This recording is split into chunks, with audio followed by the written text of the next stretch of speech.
Usted ha oído el dicho que dice que del árbol caído todo mundo hace leña, ¿verdad? Y entonces esto nos está motivando a que cuando alguien se cae lo levantemos, que cuando alguien está atravesando una situación vergonzosa lo cubramos para que no sienta mucha vergüenza. Pero si nosotros nos dedicamos a estar hablando, juzgando y señalando, avergonzamos más al hermano.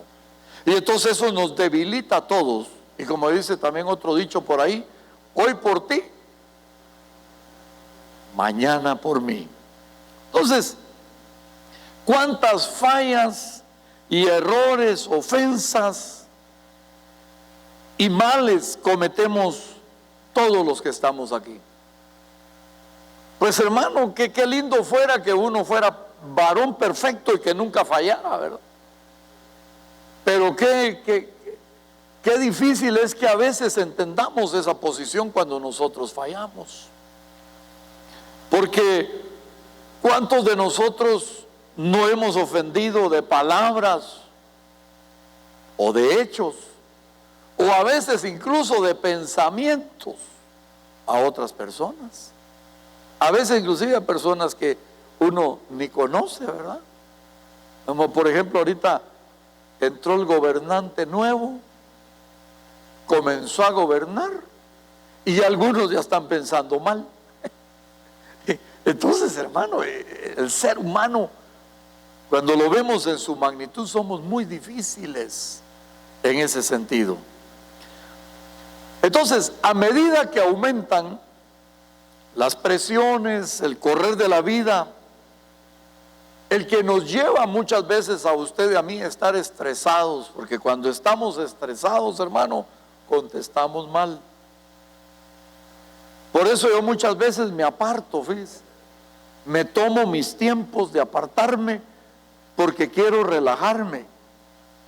Y cuando siento que mi temperamento, mi carácter, mis actitudes no están bien, entonces trato de casi no hablar con nadie, porque tal vez usted no está planeando ofender a nadie, pero como usted anda mal, entonces no el que se las debe, sino el que no se las debe termina pagándoselas. Y entonces es bonito comenzar uno a entender, y a eso es lo que la Biblia le llama, parte del fruto del Espíritu Santo, el dominio propio. Es precioso, hermano, que comencemos a buscar el dominio propio.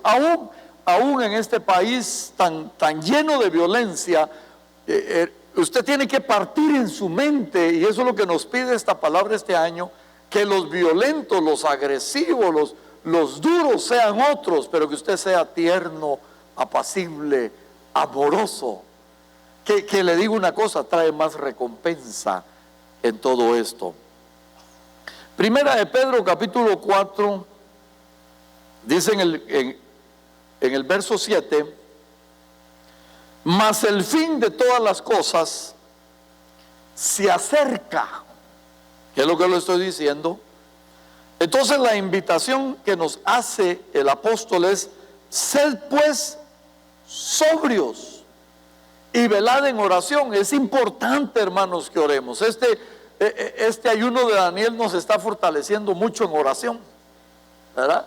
Entonces estamos en el ayuno, o los que no estén y tienen costumbre de orar, se despiertan en cualquier momento, y entonces yo he tenido muchos momentos de oración y yo estoy contento con eso. Y digamos, hoy me desperté a las 4 de la mañana y entonces me puse a orar, ¿verdad? Comencé a bendecir a muchos de ustedes, a algunos que están enfermos, comencé a pedir, y así orando me volví a quedar dormido. ¿Viste qué rico, verdad? Y de repente pues un zanate llegó a cantar ahí y me despertó el ingrato, ¿verdad? Pero busquemos tiempos de oración. La Biblia lo dice, pero dice, mire pues, es importante orar, uno lo sabe, pero el verso 8 nos dice: pero y ante todo, o sea, anterior a todas las cosas, tened entre vosotros ferviente amor, porque si usted no está lleno de amor, sus oraciones no van a ser buenas. porque el amor cubrirá multitud de pecados. Entonces, antes que cualquier cosa, tenemos que llenarnos de amor. Y fíjense que es un reto tan grande, tan maravilloso. El domingo vamos a entender más esto. Yo estoy tan motivado, hermano, con la palabra que voy hasta adelantado. Fíjense, ya el tema del domingo ya lo tengo en el corazón desde el lunes. Y el domingo esto va a estar maravilloso lo que Dios nos quiere hablar. ¿Cómo amarlo a Él? Eso me gusta. ¿Cómo amarlo? Así como venimos a instruirnos cómo amar a mi esposa o cómo amar a mis hijos, cómo amar a Dios. Entonces, es tan motivante esto, el aprender a amar, porque la realidad es que amar no es fácil. Entonces dice que como el fin ya está cerca, usted y yo tenemos que tener un juicio sano. Y si usted me dijera resumidamente, pastor, ¿qué es un juicio sano? Es bien fácil. Lo que Jesús le dijo: de los niños y de los que maman hiciste la alabanza. Y entonces lo que Dios nos está diciendo, un juicio sano es tener la mente de un niño. Porque los niños no piensan mal, fíjese, hermano. Los niños no guardan rencor. Los niños no son mentirosos. Los niños son sinceros. Entonces, tener un juicio sano es tener la mente de un niño, porque todavía no se ha contaminado. O sea, muchas veces el que termina de contaminar a los niños son sus propios padres. Fíjense qué tremendo. De qué lindo la naturaleza. Entonces, tener un juicio sano es tener esa mente de niño, que todo lo soluciona. Los niños todo lo solucionan. Usted está con una gran crisis, le dicen: ¿qué te pasó, papá? Y de repente no se dio cuenta que era su niñito de 6 años. Y usted le puede decir: es que, mi hijo, estoy atribulado porque debo dinero. Y él ya tiene el concepto de dinero. Y se va al cuarto, encuentra una moneda de 10 centavos y llega y le dice: bastate tranquilo, pues aquí está, mira, anda pagada. Y se va. Qué lindo, hermano. O sea, ¿qué hizo el niño? Lo vio tranquilo el problema y de una vez fue a buscar la solución con 10 centavos. Y tener un juicio sano es eso. Usted no tiene nada para enfrentar, pero tiene la confianza que con ese menossaldo que tiene un Dios poderoso que no lo va a dejar, tiene un Dios que no lo va a abandonar y que lo que no puede solucionar lo va a solucionar. Entonces, para creerle a Dios tenemos que tener ese juicio sano, o sea, creer en Él como creen los niños. Había un patojito que era bien inquieto en la iglesia, no sé si ya se lo conté, y los papás siempre, y en esa iglesia los diáconos eran bien duros, hermano, porque querían un silencio así que nadie hiciera, pero ni que abostezaran. Y el niño era inquieto, hermano, y el papá ya no hallaba qué hacer. Pero ese domingo le interesaba al papá estar en la iglesia. Y entonces en el camino dijo: este niño me va a interrumpir, porque yo lo miro más inquieto, porque mira, venía el niño molestando en el carro. Y cuando entraron a la iglesia le dijo: mira, le dijo, si te portas bien hoy y te estás quieto y oí la prédica del pastor, te voy a regalar una bicicleta. Y entraron, hermano, y miren, el patojito se sentó y cruzó los brazos y quedó así. Quieto, hermano. Miren qué obediencia. Terminó el culto y cuando salieron, ¿y mi bicicleta? Yo te dije que te la iba a comprar, pero yo quiero mi bicicleta. Pero es que hoy es domingo y hoy está todo cerrado. Pero yo no sé, tú me dijiste una bicicleta, se metió a más problemas del papá, ¿va? Así que hay que tener cuidado también lo que le decimos a los niños, ¿verdad? Tener un juicio sano es tener la mente de un niño, o si usted quiere ir más profundo todavía. ¿Cuántos quieren ir más profundo? Tener los ojos de Cristo. ¿Cómo miró él a la mujer adúltera? ¿Cómo miró a aquella mujer que le roció el perfume en los pies? ¿Cómo miró a Leví, el publicano, el funcionario? Que aquí toda Guatemala se alegra cuando los meten presos, ¿verdad? Pero ¿cómo los miró Jesús? Entonces fíjense que cuando comenzamos a ver la vida con los ojos del Señor, entonces no nos complicamos. Porque los ojos del Señor son como le dijo a esa mujer: ni yo te condeno. O sea, no señalan a nadie, no enjuician a nadie. Y le dijo: y no peques más, sino que en vez de andar juzgando, andar haciendo daño, andar hablando, andar murmurando, Él le dio una solución. Entonces los ojos de Dios lo que hacen es que usted tiene que dar soluciones.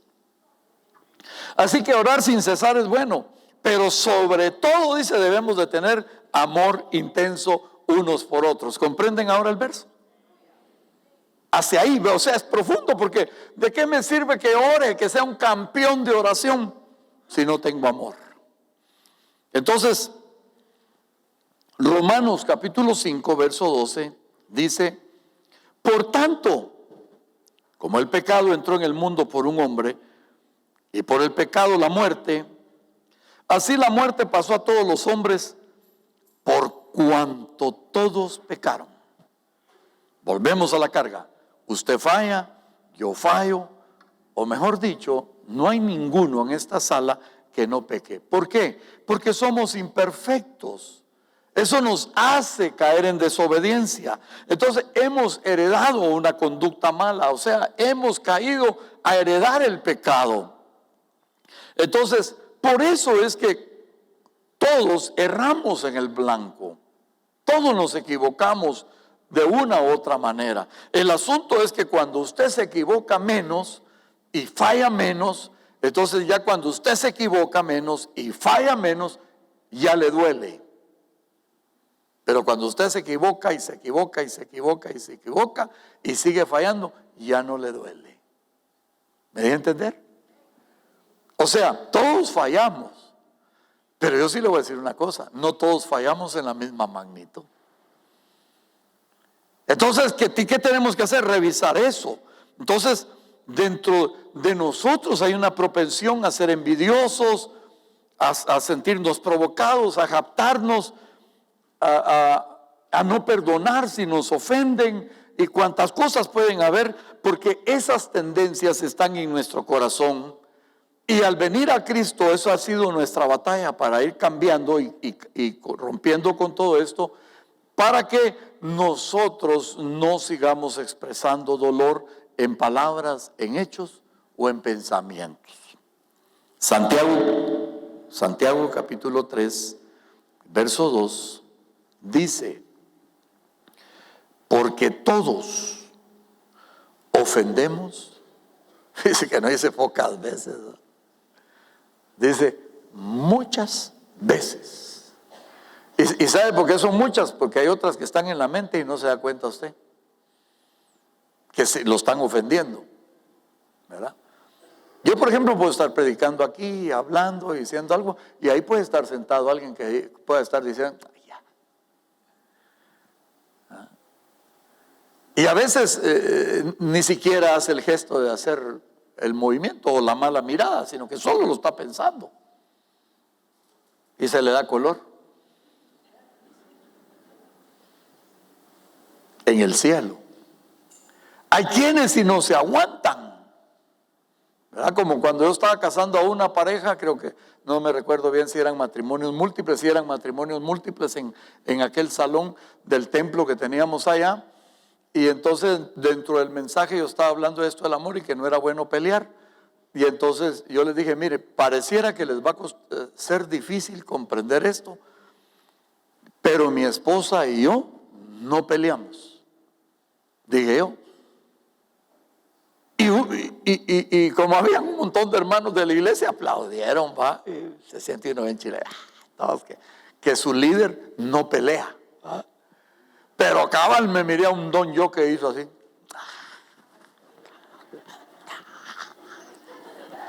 No se aguantó. Entonces hay actitudes que solo se quedan en el pensamiento, hay actitudes que se hacen y otras, ¿verdad? Otras que no se quedan solo en el movimiento, sino que al final del problema enfrenta, se acerca a reprender a la persona, a decirle algo. Como usted ha visto con los presidentes de Guatemala, que alguna persona del pueblo sale y comienza a maltratar al presidente, así de una vez. Hermano, eso es ya estar uno descontrolado, ¿eh? Porque cae uno en una expresión que no es correcta. Entonces, por eso dice la Biblia, todos ofendemos muchas veces. Y si alguno no ofende en palabra, pensamiento, acciones, que yo le agregué, entonces este es varón perfecto, también capaz de refrenar todo su cuerpo. Entonces, pero como nadie es perfecto, entonces si fallamos, ¿verdad? Pero póngale la intensidad con la que falle. Primera de Reyes 8:46 dice, sí, pecaron contra ti, no hay hombre que no peque. Entonces, es imposible, hermano, que el hombre no falle delante de Dios. El apóstol Pablo, en Romanos, en el capítulo 7, verso 15, dice, porque lo que hago, no lo entiendo, pues no hago lo que no quiero, sino que lo que aborrezco, eso hago. Y si lo que no quiero, eso hago, apruebo que la ley es buena. De manera que ya no soy yo quien hace aquello, sino el pecado que mora en mí.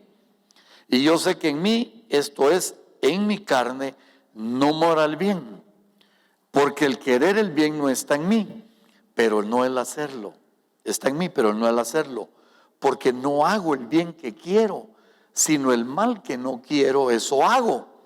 Y si hago lo que no quiero, ya no lo hago yo, sino el pecado que mora en mí. Así que queriendo yo hacer el bien, hallo que en esta ley, que el mal está en mí. Y he predicado muchas veces en Romanos 7. Pero para partir del juicio de Dios y los ojos de Dios, para podernos ver en las circunstancias en las que estamos nosotros, yo quisiera hacer una aplicación bien práctica a lo que les vengo hablando. Entonces, cuando a mí me fallan, cuando a mí me ofenden, cuando algo pasa contra mí, entonces Pablo dice, yo encuentro que todo eso que pasa, el mal está en mí. Entonces la aplicación directa que nos va a servir mucho esta noche es decir, este me falló, pero yo también he fallado. Ahí está la aplicación.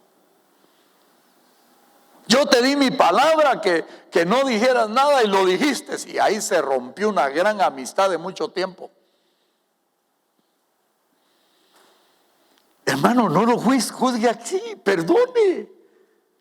Se equivocó, se le soltó la lengua, lo hizo como el Chavo del 8 sin querer queriendo. Pero tenga la seguridad que no lo hizo por hacerle daño, sino porque el mal está en mí. Y así como está en esa persona que me falló, mira qué lindo eso, también está en mí porque yo también de otras maneras, tal vez no de esa, porque yo he sido leal para guardar consejos, yo he sido leal para callarme, yo he sido leal para muchas cosas, pero también he fallado en otras. ¿Está comprendiendo? Entonces ahí encuentro, dice el apóstol Pablo, que el mal está en mí.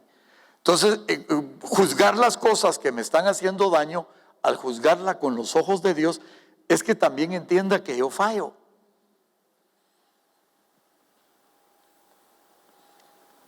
Y qué difícil, hermano, es ir a pedir perdón cuando uno ha ofendido.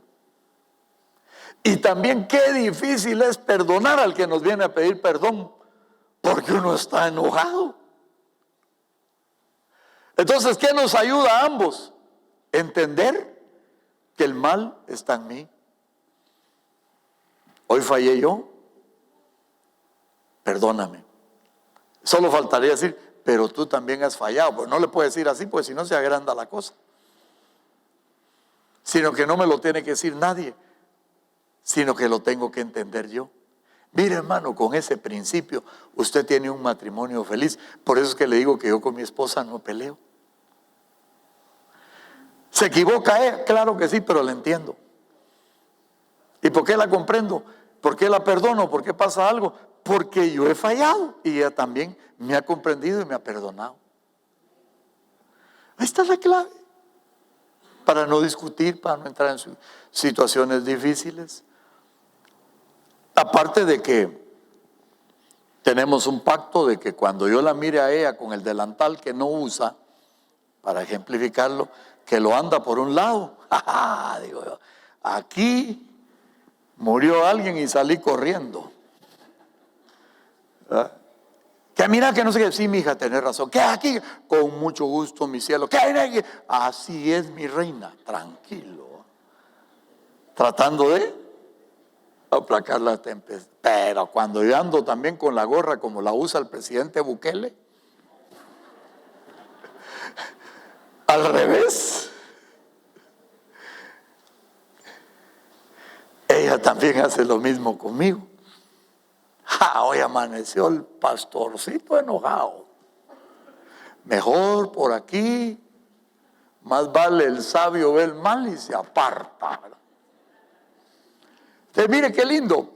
Lo primero es entender que fallamos, el juicio está en mí, y el segundo es no entrar en discusión con el que no quiere comprender. Sí, decirle, sí, tenés toda la razón, sí, así es. Y se evita uno tantos problemas, ¿verdad, hermano? Tantos dolores. Porque las palabras duelen y a veces cuando se llega a los golpes, que es algo que yo sí nunca he entendido, de que un hombre golpea a una mujer, nunca lo he entendido. Me cuesta comprender eso. Que un hombre pueda pegarle a una mujer. No lo entiendo. Ni yo en mi vida mundana me atreví a hacer eso. Sino que al revés, si encontraba un hombre pegándole a una mujer, me metía a problemas yo.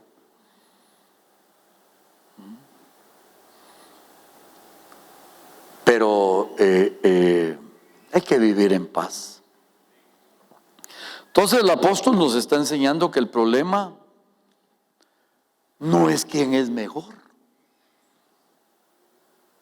sino qué debemos de hacer cuando fallamos. ¿Y qué debemos de hacer cuando fallan contra nosotros? Y ya se lo expliqué. Porque al fallar y cometer pecados y nos afecta, tenemos que tener cuidado de no pensar dos cosas. La primera es pensar que usted no es un creyente verdadero, porque todos los creyentes fallamos. Y por eso la gente dice, ay, no, que evangélico pues, y no que muy anciano, no que muy diácono, no que muy pastor y fallando. Hermano, no hombre, seguimos siendo creyentes verdaderos, aunque fallemos. Y la segunda cosa,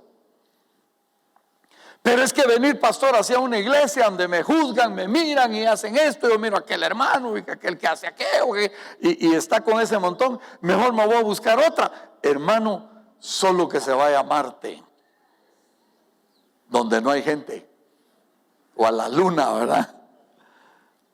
O si quiere ir más lejos se puede ir al cielo, pero va a ser difícil que lo deje entrar San Pedro, dicen algunos, ¿verdad?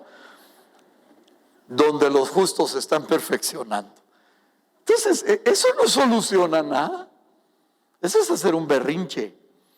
Lo que debemos de buscar es el amor, porque dice, porque el amor cubre multitud de pecados. Por favor, nunca cuando alguien le pida perdón, no vaya a intentar no cederle el perdón, porque un verdadero cristiano siempre perdona. Pero hermano, es que ya me pidió perdón como 80 veces. Sí, así le dijo el Señor a Pedro, hasta 70 veces 7. Multiplique. Entonces, no siempre es fácil hacer lo correcto y lo amoroso, pero la Biblia nos enseña a solucionar esto? Veamos algunos pasajes para que podamos comprender en la Biblia como líderes, que a veces como líderes entramos en competencias, en discusiones, en desacuerdos, en que nos menospreciaron, que me hicieron de menos, y entramos en muchas situaciones que nos aturden, ¿sí o no? ¿Están aquí los líderes o no vinieron? Hoy les van a dar una agenda cuando hay la agenda del amor, Dios mío, hoy sí tengo que amar, va a decir uno, qué lindo. Miremos el problema de Evodia y Síntique. Son dos mujeres. Filipenses capítulo 4, verso 1. El apóstol Pablo, estando preso, lejos, escribiendo cartas, pasando muchas presiones, se tomó un tiempo, fíjese hermano, me llama la atención para escribir esto. Y dice, así que hermanos míos, amados y deseados, gozo y corona mía, mire qué lindo, ¿verdad? Estad así firmes en el Señor, amados. Paremos un momentito ahí. Mire la forma en que se expresaba Pablo. A los que son líderes, quiero ver cuántos líderes y supervisores hay aquí, levanten la mano. A los que son líderes, cuando quieran hablar con su líder o su anfitrión o alguien que está bajo de sus autoridades, trate de no entrar y decirle, ¿por qué no viniste al culto? ¿Por qué no fuiste a la célula? No, eso no, sino tienen que ser como Pablo. Claro, no le va a decir, amado mío, corona mía, porque el otro va a decir, puchica, está mero raro, ¿eh? No, pero le va a decir, ¿cómo estás? ¿Cómo te has sentido? ¿Cómo te ha ido en el trabajo? ¿Cómo está la familia? ¿O no es una buena entrada? Y comienzan a platicar. Y fíjense que a veces en esa primera pregunta está resuelta la segunda. Porque ahí le va a contar el problema que tuvo. Entonces ahí nos sirve eso, toda interpelación a alguien, incluso en el trabajo. Si uno va a llamar a alguien, hay que tomarnos un tiempo, ¿verdad? Preguntarle cómo está, cómo va la familia, cómo están todos. Y luego entrar. Nos va a ayudar mucho. Verso 2. Ruego, oiga, a Evodia y a Síntique que sean del mismo sentir en el Señor. ¿Entiende la palabra? Que sean del mismo sentir. Entonces, ¿qué tenían? No tenían el mismo sentir y estaban en la misma iglesia. En otra versión dice, a Evodia exhorto y a Síntique exhorto a que sean de la misma mente en el Señor. ¿Qué quiere decir? Estaban divididas. Ahora, ¿por qué Pablo habla a estas mujeres si no son líderes principales de su iglesia? Porque, hermano, en la iglesia no hay acepción de personas. Aquí no hay nadie que sea principal. Aquí todos somos importantes. ¿Está comprendiendo? Todos tenemos una diferencia. Y entonces, ve que estas dos mujeres están afectando el trabajo de la evangelización de la iglesia y por eso les está hablando. Tal vez una cosa pequeña, pero si no se frena puede llegar a ser grande. Y entonces, yo siento, la Biblia no narra ahí el problema, pero yo siento que el problema de Evodia y Síntique era muy grande para que le haya llegado el chisme a Pablo hasta la cárcel. ¿Ah? Ha de haber sido un problema serio el que tenían estas mujeres. Podían haber sido celos, o tenía una personalidad fuerte y la otra débil, o las dos tenían personalidad fuerte, o sencillamente, hermano, como pasa, no se ponían de acuerdo entre las dos. Antes los pleitos en las iglesias eran de qué color son las flores. que por qué pusieron esos jarrones, que por qué esto, y hasta la fecha, ahora los problemas son diferentes, por qué ponen luces, por qué ponen humo, por qué ponen esto, que por qué ponen aquello, que por qué la gente siempre tiene problemas en su mente, cuando lo más importante es ¿qué? El amor, porque el amor cubre multitud de pecados. Pablo supo esto a centenares de kilómetros, estaba en Roma donde estaba escribiendo, lo cual indica que la dificultad entonces no solo ya era larga, sino que era muy conocida entre los hermanos. Ahora, ¿qué lección podemos sacar para nosotros de esta experiencia de ese primer siglo? Bueno, lo primero es que definitivamente ellas estaban en un problema, pero ellas eran buenas hermanas. Ambas estaban sirviendo, por eso hubo diferencias entre ellas. Entonces las dos tenían una actitud de servicio. Entonces, pero tenemos que tener en pleno de que por ninguna razón debemos de dividirnos. Porque hay un dicho en las batallas que dice: divide y vencerás. Por eso es que en la casa, mientras más unidos estamos como familia, somos más fuertes. Pero cuando estamos divididos y oímos la voz de los de afuera o de personas, nos van a debilitar y nos van a hacer daño. Inclusive hogares que se han destruido por gente de afuera, externas. Entonces tenemos que unirnos mucho. Y por otro lado, de una u otra manera, estando usted aquí en la iglesia, usted es parte del ejército de Dios y usted está combatiendo contra nuestro enemigo. Entonces fíjense que me gusta mucho el verso 3 del apóstol Pablo, de Filipenses 4. Porque entonces le habla al líder y le dice: asimismo te ruego a ti también, compañero fiel, que ayudes, mire qué lindo, a estas que combatieron juntamente conmigo en el evangelio, con Clemente, también a los demás colaboradores míos, cuyos nombres están escritos en el libro de la vida. Mire que qué interesante. Pablo dice: combatieron juntamente conmigo. No, pues ellas no fueron a ningún viaje misionero con Pablo. Es que no importa si no están aquí, están combatiendo. Cuando tú estás orando a kilómetros de distancia, tú estás combatiendo por los hermanos de Corea del Norte, allá de China, que están persiguiendo a la iglesia. Tú estás orando, tú eres un combatiente fuerte del evangelio, porque eres parte del evangelio. Entonces Pablo, para traerla, dice: por favor, le habla al líder de ahí, a Timoteo, y le dice: mira, por favor, pongamos paz entre estas mujeres, porque ellas son combatientes, son guerreras, algo las está destruyendo. Así como Clemente, y menciona a otro que saber qué problema tenía Clemente, posiblemente se había apartado, ya no estaba llegando, o se cansó de ver pelear a las mujeres y se había ido, como le pasa a algunos, ¿verdad, hermano? Entonces, tanto en el hogar, en la iglesia, en el trabajo, cuando hay desacuerdos, diferencias, competencias, ¿qué debemos de hacer? Entonces Pablo le pidió al líder de aquel tiempo: ayúdenlas porque son guerreras. ¿Qué tenemos que hacer? No ver la debilidad de los que están peleando. No dijo: ten cuidado de las dos chismosas peleoneras de Evodia y Sínteque.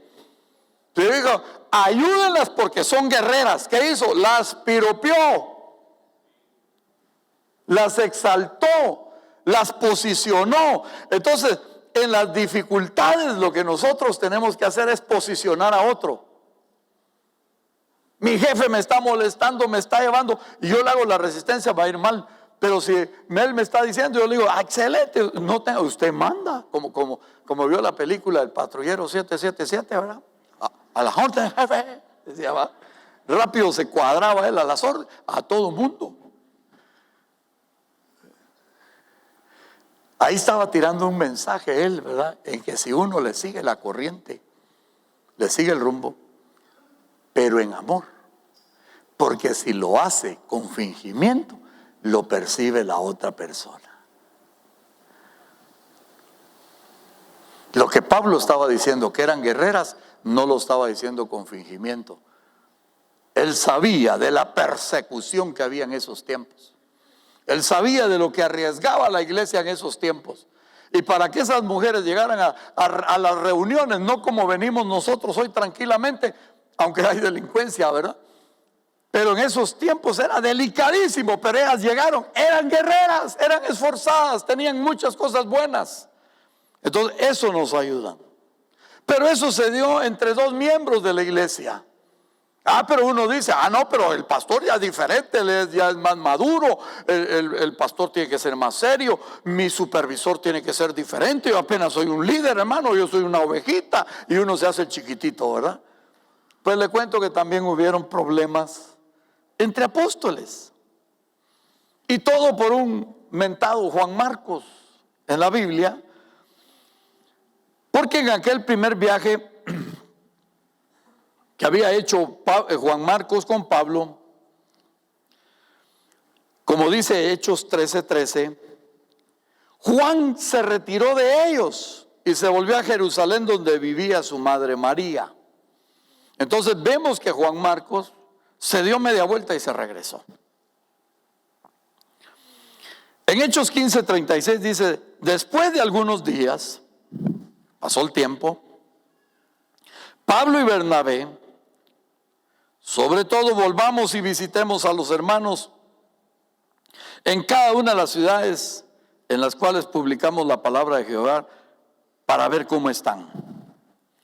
Entonces estaban en otra oportunidad haciendo nuevamente una segunda gira a las misiones, y entonces nuevamente Bernabé, que era el tío de Juan Marcos, propuso que el que se había retirado en la primera gira volviera a ir. Mira, llevémonos, lo digo. Entonces, ahí, hermanos, increíblemente hubo una diferencia de opinión, usted lo sabe. Porque tal vez Juan Marcos había fallado, pero Bernabé, que era su tío, como su tío lo estaba apapachando, o tal vez como estar cerca de él, Bernabé sabía que Juan Marcos tuvo una buena excusa para haberse regresado. Todo eso no lo dice la Biblia.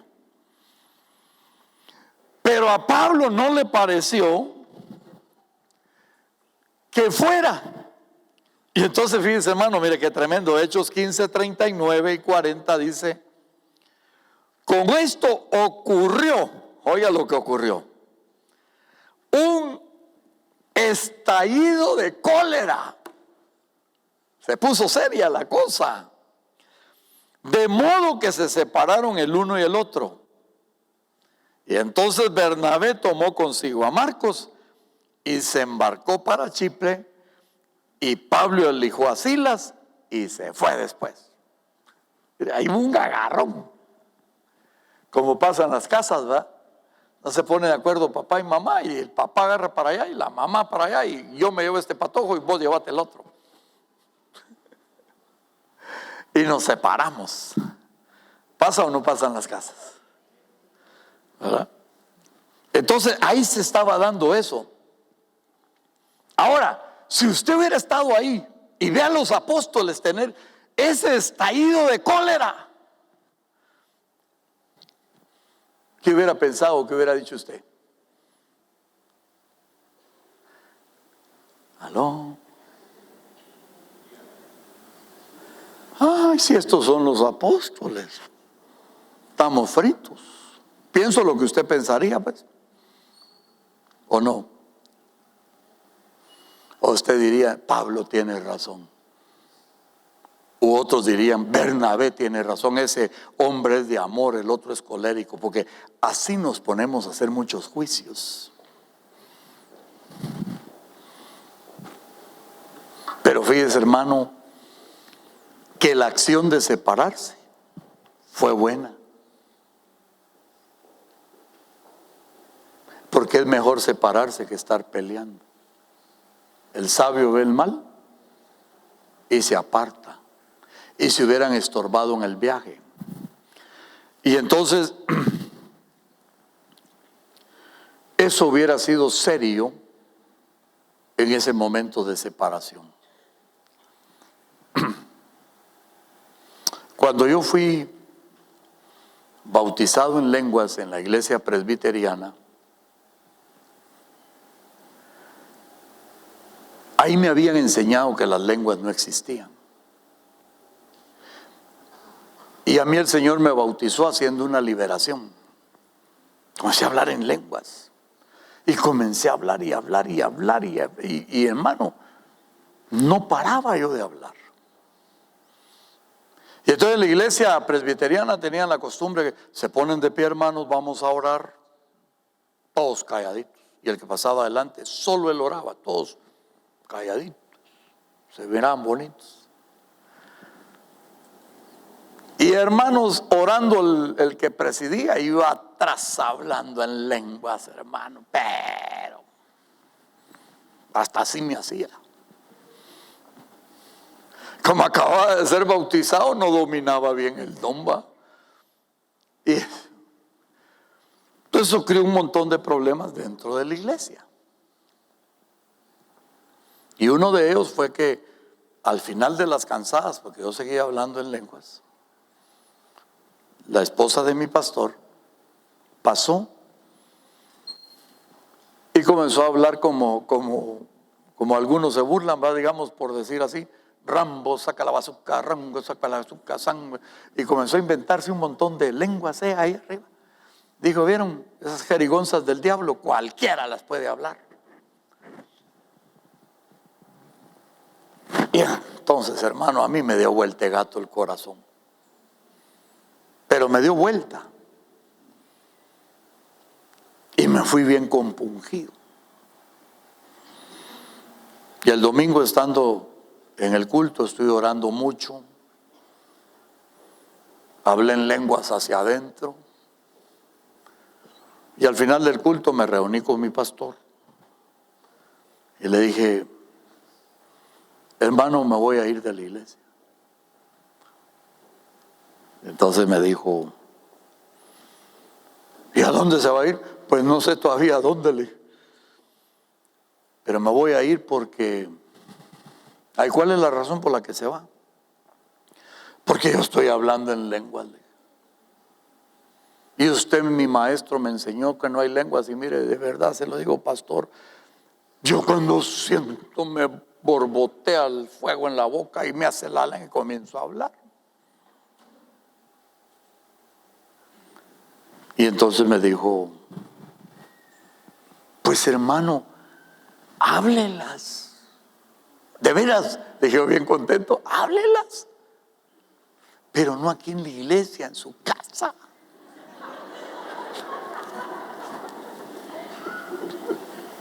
Entonces contesté yo, pero si en la iglesia hablo poquitas, en la casa hablo poquitas, aquí es donde yo me enciendo, le dije. Y entonces, al final, para no hacérselas tan larga, porque el tiempo avanzó, yo le dije, hermano, lo que sucede es que yo los amo mucho a usted y a su esposa. Y yo veo que usted sí es paciente, pero yo veo que su esposa sí anda ahí ya con el garrote para darme duro. Y yo no quiero fallarle a ella, yo la amo como una madre. Y a usted lo amo y mire, yo me voy a ir de verdad por él, porque me voy por amor a ustedes. Y ahí me recordé este testimonio que les quería dar esa noche, porque yo me moví por amor al Señor y por amor a mis pastores, no por pelear, no por un privilegio, no porque no me dieron algo, sino que el amor me movió. Y mire, hermano, y le dije, ore por mí, y él oró por mí, me puso su mano, aquí nunca se me olvida, y él oraba, y lloraba, y yo lloraba, y todo, y nos abrazamos, y todavía me dijo, no se vaya, hombre, pero, ¿y si yo no me quiero ir? Le decía yo, y me terminé yendo a otro ministerio. Pero a veces es mejor separarse que estar ofendiendo por amor. Entonces, lo que yo concluyo ahí no es tanto el problema de Juan Marcos, sino el problema de que a veces tiene que haber una separación. Y a veces pasa eso en el matrimonio. tristemente. Dice, no, hay que luchar hasta la muerte, pero a veces la puede matar el marido antes de luchar. Entonces el apóstol Pablo dice que mejor es que la deje, porque si está en peligro mejor puede tomar la decisión de irse. 1 Corintios 7, 15 y 16. Entonces hay un momento de separación. Y por último, cuando el apóstol Pedro visitó en aquel tiempo a la ciudad de Siria, él llegó y se asoció con la congregación, hermano, y un denuedo, un movimiento, se juntaron, estuvo con mucha libertad en esas reuniones, estuvo en los hogares, comía con ellos, pero eran gentiles. Y ahí se puso a comer todo el tiempo. Y entonces cuando Pedro regresó a Antioquía, a Jerusalén, a la ciudad judía, donde estaba Santiago, el hermano de Jesús, como pastor, entonces tuvo temor de ser criticado por todos los que se habían circuncidado, y entonces Pedro comenzó a hacer de menos a los que no se habían circuncidado. Y cuando Pablo vio eso, que llegó a Antioquía y vio lo que estaba sucediendo, se volvió a encolerizar, hermano. Y dice Gálatas capítulo 2, verso 11: pero cuando Pedro vino a Antioquía, lo resistí cara a cara, porque era de condenar, pues antes de que viniesen algunos de parte de Jacobo, comían con los gentiles, pues después de que vinieron, se retraía y se apartaba, porque tenía miedo de los de la circuncisión. Y en su simulación, en otras Biblias dice, y en su hipocresía, participaba también con los otros judíos, de tal manera que aún Bernabé fue arrastrado, porque Bernabé comenzó a hacer lo mismo, el apóstol del amor, también fue arrastrado a la hipocresía de ellos. Pero cuando vi que no andaban rectamente conforme a la verdad del evangelio, le dije a Pedro delante de todos: mire, hermano, si tú siendo judío vives con los gentiles y no como judío, ¿por qué obligas a los gentiles a judaizar? Nosotros, judíos de nacimiento y no pecadores entre los gentiles, sabiendo que el hombre no es justificado por las obras de la ley, sino por la fe de Jesucristo, nosotros también hemos creído en Jesucristo para ser justificados por la fe en Cristo, no por las obras de la ley. Por cuanto por las obras de la ley nadie será justificado. En pocas palabras le digo, si sigues siendo legalista, eres un fariseo hipócrita. Hermano, fue duro. Ahora, mire pues, ¿a quién llamó primero el Señor? A Pedro. ¿Quién tenía más tiempo de dirigir a la iglesia? Pedro. ¿Quién tenía más plataforma en el evangelio en ese entonces? Pedro, al grado que en otra iglesia lo nombran el primer papa, ¿verdad? El más importante. Pero al primer papa lo fue a zarandear el apóstol Pablo. Ahora, teniendo esa gran preeminencia este hombre llamado Pedro, y llegado Pablo, que era nuevo entre los cristianos, y haberlo enfrentado, ¿cuál hubiera sido su actitud si usted hubiera tenido esa preeminencia y el otro hubiera estado abajo? ¿Cuál hubiera sido su actitud? Pero mire, en Hechos 10:28 dice, y les dijo: vosotros sabéis cuán abominable es para un varón judío juntarse, acercarse a un extranjero, pero a mí me ha mostrado Dios, dijo Pedro, que a ningún hombre llame común o inmundo, por lo cual al ser llamado vine sin replicar, así que pregunto, ¿por qué causa habrías de venir? Eso es lo que sucedió allá con Cornelio, y ahí Dios le dijo: ¿por qué llamas inmundo? Y entonces Dios ahí le quitó toda la ley a Pedro. Y ahora, ¿por qué Pedro la estaba jalando? Y en Efesios capítulo 2 verso 13 dice: pero ahora en Cristo vosotros, que en otro tiempo estabais lejos, habiendo sido cercanos por la sangre de Cristo, porque Él es nuestra paz, que en ambos pueblos hizo uno, derribando la pared intermedia de separación, aboliendo de su carne las enemistades, la ley de los mandamientos expresados en ordenanzas, para crear en sí mismo de los dos un solo y nuevo hombre, haciendo la paz, y mediante la cruz reconciliar con Dios a ambos en un solo cuerpo, matando en ella las enemistades. Así que separarse de los cristianos gentiles, Pablo ya sabía todo esto, que era un gran acto de hipocresía. Pero en Hebreos capítulo 12 y verso 11 dice: es verdad que ninguna disciplina al presente parece ser causa de gozo, sino de tristeza, pero después da fruto apacible de justicia a los que en ella han sido ejercitados. ¿Cuál fue la actitud de Pedro? Un apóstol de amor, que por el amor actuó en humildad. Y mire lo que dice segunda de Pedro 3:15.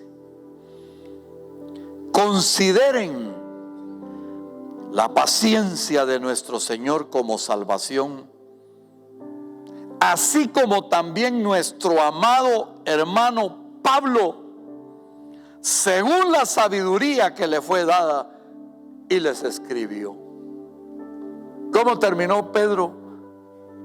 Reconociendo a Pablo como un gran hombre sabio. No antepuso su posición, su privilegio, su estatus, su nombramiento, sino su humildad y su sabiduría. Y habló de Pablo, inclusive en otro pasaje dice: y hay un hombre, porque yo sé, usted sabe que Pedro no era muy bueno en las letras, pero Pablo sí, era muy estudiado. Pero aparte de eso, Pablo tenía las revelaciones.